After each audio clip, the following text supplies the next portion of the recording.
স্বপ্নে বিয়ে দেখলে কি হয়? অনেকে আমরা স্বপ্ন দেখে থাকি, অনেকে বিয়ের স্বপ্ন দেখে। একজন আমাকে প্রশ্ন করছে, হুজুর স্বপ্নে যদি আমি বিয়ে দেখি তাহলে এর ব্যাখ্যা কি হতে পারে? মনে রাখবেন, স্বপ্ন হচ্ছে তিন প্রকার। একটা হচ্ছে রহমানি স্বপ্ন, একটা হচ্ছে শয়তানি স্বপ্ন, আর একটা হচ্ছে খেয়ালি স্বপ্ন। রহমানি স্বপ্ন মানে হচ্ছে আল্লাহর পক্ষ থেকে যে স্বপ্নগুলো আসে, ভালো স্বপ্নগুলো সেটা আল্লাহর পক্ষ থেকে আসে। খারাপ স্বপ্ন এটা শয়তানের পক্ষ থেকে আসে। আর একটা হচ্ছে খেয়ালি স্বপ্ন, আপনি সারাদিন যেটা চিন্তা করছেন এটাই আপনার স্বপ্নে বাস্তবায়িত হবে, অর্থাৎ স্বপ্নে আপনি সেটাই দেখবেন। এজন্য এই তিন ধরনের স্বপ্ন হয়। বিশেষ করে শেষ রাতে যে স্বপ্নগুলো দেখা হয় এগুলো তার উপরে প্রভাব পড়ার একটা আলামত থাকে।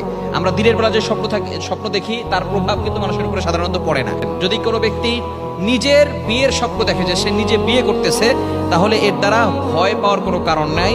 আল্লাহ পাক রব্বুল আলামিন অতি শীঘ্রই তাকে সম্পদের মালিক বানাবেন, বলেন সুবহানাল্লাহ। আল্লাহ তাআলা অতি শীঘ্রই তাকে সম্পদের মালিক বানিয়ে দিবেন। এজন্য যদি কেউ নিজের বিয়ে দেখে তাহলে আল্লাহ পাক রব্বুল আলামিন তাকে অতি শীঘ্রই সম্পদের মালিক বানাবেন। কারণ আল্লাহ তাআলা পবিত্র কোরআনুল কারীমের ভিতরে নিজে বলে দিয়েছেন, সূরাতুন নূরের ভিতরে 18 নম্বর পারার 15 নম্বর পৃষ্ঠা রয়েছে, ওয়ানকিহুল আয়ামা মিনকুম ওয়াস-সালিহিনা মিন ইবাদিকুম। যদি কোনো ব্যক্তি দারিদ্র থাকে, গরিব থাকে এবং সে যদি বিয়ে করে, আল্লাহ পাক রব্বুল আলামিন বিয়ের মাধ্যমে তাকে আল্লাহ তাআলা ধনী বানিয়ে দিবেন, বলেন সুবহানাল্লাহ। এজন্য কোনো ব্যক্তি যদি স্বপ্নে দেখে বিয়ে করছে, আল্লাহ পাক রব্বুল আলামিন দ্রুতই তাকে সম্পদের মালিক বানিয়ে দিবেন। নাম্বার 2, দ্বিতীয় নাম্বার হচ্ছে যদি কেউ স্বপ্ন দেখে অন্যের বিয়ে হচ্ছে, অর্থাৎ তার কোনো ফ্রেন্ড সার্কেলের বিয়ে হচ্ছে অথবা তার আত্মীয় স্বজনের বিয়ে হচ্ছে, এটা যদি কেউ দেখে তাহলে আল্লাহ পাক রব্বুল আলামিন তার নেক আশা পূরণ করবেন এবং তার সংসারের ভিতরে সুখ শান্তি বৃদ্ধি করে দিবেন। সুবহানাল্লাহ বলতে পারলেন না? অর্থাৎ নিজের স্বপ্ন দেখলে, যে নিজের বিয়ের স্বপ্ন দেখলে আল্লাহ তাআলা তাকে সম্পদের মালিক বানাবেন, এবং অন্যের বিয়ের স্বপ্ন দেখলে আল্লাহ পাক রব্বুল আলামিন তাকেও কিন্তু সুখ শান্তিতে রাখবেন এবং আল্লাহ পাক রব্বুল আলামিন তার নেক আশাগুলো পূরণ করে নেবেন। এজন্য স্বপ্ন দেখলে আমরা হতাশ হব না। তবে যদি আমরা কেউ খারাপ স্বপ্ন দেখি তাহলে আমরা কিছু কাজ করব, কারণ খারাপ স্বপ্ন এটা শয়তানের পক্ষ থেকে আসে। এবং স্বপ্নের কথা কাউকে বলবো না। আমরা অনেক সময় স্বপ্ন মানুষের কাছে ব্যক্ত করি, খবরদার এটা কখনো করবেন না।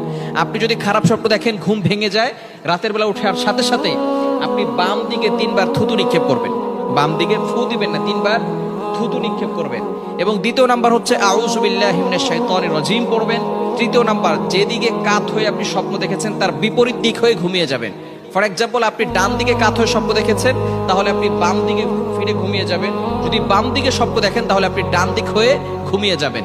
এরপরে এই স্বপ্নের কথা আপনি কাউকে বলবেন না। ভালো করে মনে রাখেন, খারাপ স্বপ্ন দেখলে যদি কোনো হক্কানি আলেম হয় এবং যিনি স্বপ্নের ব্যাখ্যা করতে জানেন তার কাছে বলতে পারেন। এছাড়া আপনি কোনো মানুষের কাছে বলবেন না, কেননা স্বপ্নের ব্যাখ্যা যদি কেউ উল্টা পাল্টা করে ফেলে তাহলে কিন্তু এই স্বপ্নের ব্যাখ্যা আপনার উপরে প্রভাব পড়বে।